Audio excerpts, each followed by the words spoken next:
2008년 글로벌 금융위기가 휩쓸고 지나가고 세계 각국 중앙은행은 천문학적인 돈을 풀고 초저금리를 유지한 덕분에 경제는 빠르게 살아났습니다. 지난 10년간 장기 호황이라고 해도 호황에 비하면 평균 경제 성장률은 낮습니다. 초저금리와 양적 완화로 풀린 돈은 세계 부동산 가격과 미국 주가를 끌어올리면서 자산 가격은 부풀어 올랐습니다. 성장은 제대로 하지 못하면서 자산 가격만 치솟는 기현상이 일어났습니다. 그 결과 많은 경제학자들과 세계적인 투자자들 그리고 투자은행들이 이제 곧 미국 경제의 호황이 끝날 것이라고 경고합니다. 단순한 경기 둔화를 넘어 경기 침체나 금융위기까지 겪을 수 있다는 경고를 내놓으면서 2020년을 위기의 해로 지목하고 있습니다. 2018년의 경기 호황은 도널드 트럼프의 감세 정책에 따른 착시에 불과하며 이제 그 효과가 끝났기 때문에 곧 불황이 시작될 것이라고 내다보고 있습니다. 2018년 5월 미국의 경제지인 윌스트리트 저널이 경제학자 60명을 설문조사한 결과 응답자의 59%가 2020년부터 미국이 불황이 시작될 것이라고 대답했습니다. 또한 2021년에 위기가 올 것이라고 전망한 학자는 22%가 됩니다. 경제학자 5명 중 4명이 2021년 안에 불황이 시작될 것이라고 내다본 셈입니다. 영향력이 큰 경제학자들이 2020년에 위기가 올 것이라고 경고하면 시장이나 정책당국은 실제로 어떻게 반응할까요?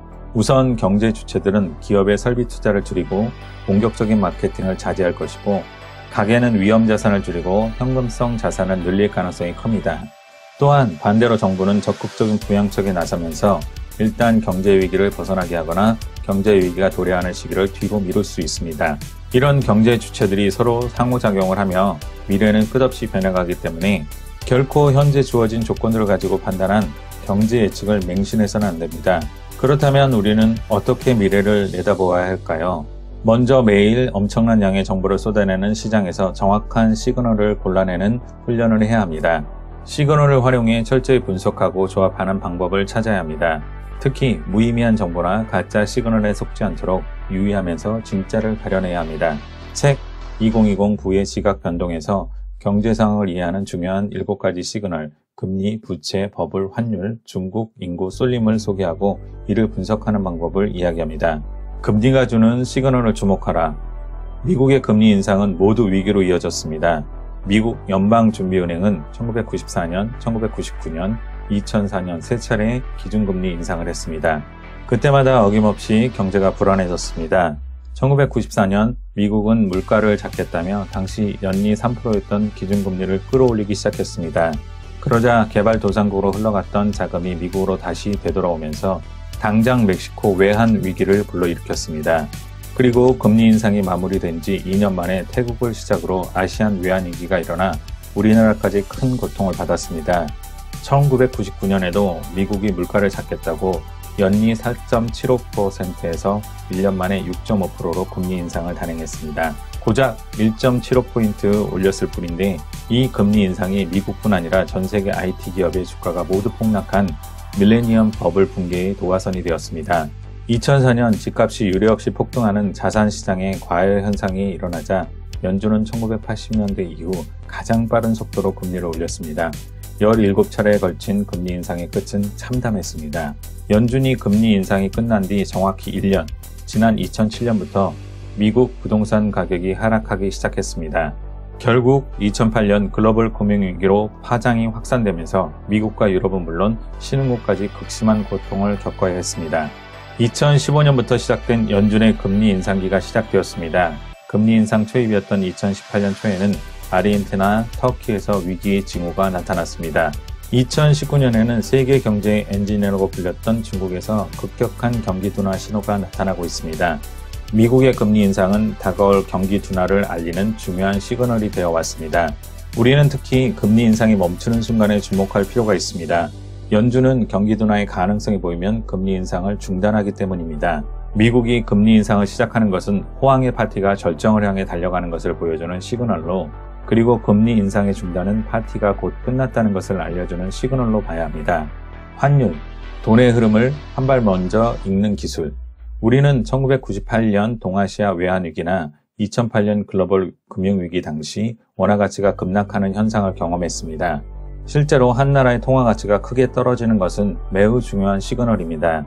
일단 통화 가치가 급락하면 워낙 속도가 빨라 제대로 대응할 기회조차 없기 때문에 환율 급변이 시작되기 전에 한 발 먼저 환율의 시그널을 읽는 것이 중요합니다.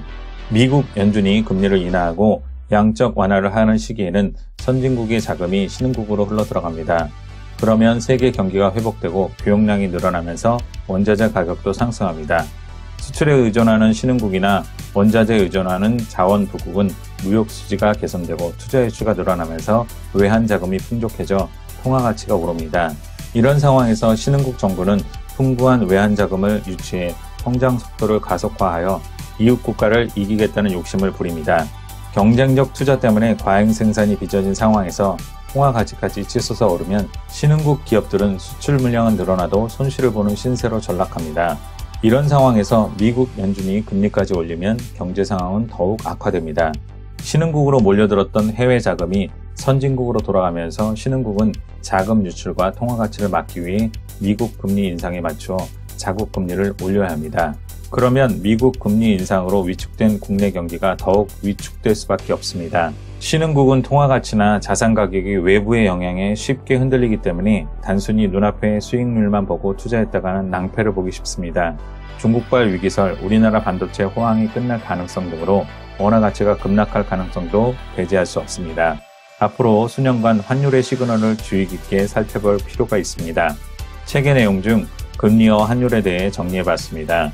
저자는 부채에 대해서는 빚더미가 만든 가짜 호황이니 속지 말라고 경고합니다. 2008년 글로벌 금융 위기 이후 미국은 초저리 정책과 천문학적인 양적 완화로 응대했습니다. 빚을 빚으로 막은 셈입니다. 버블편에서는 주식, 부동산 통계의 유혹에 속지 말라고 말합니다. 중국이 직면한 문제는 미중 무역이 아니라 구조적 부실에 대해 이야기합니다. 중국 부동산 버블로 유령 도시나 좀비 기업의 문제는 심각하게 다가옵니다. 책 2020 부의 지각 변동은 가독성이 뛰어난 책입니다. KBS에서 대표적인 경제 전문가로 보도본부 경제부장인 박종훈 저자는 경제서적을 어렵지 않게 풀어나갑니다.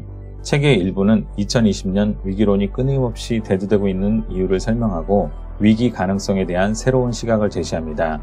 2부에서는 경제 상황을 이해하는 7가지 시그널을 소개하고 분석하는 방법을 이야기합니다. 3부에서는 시그널을 활용하여 나만의 자산운용 포트폴리오를 만드는 방법을 소개합니다. 불황이 깊어질수록 비관적으로 생각하는 것이 인간의 본성입니다.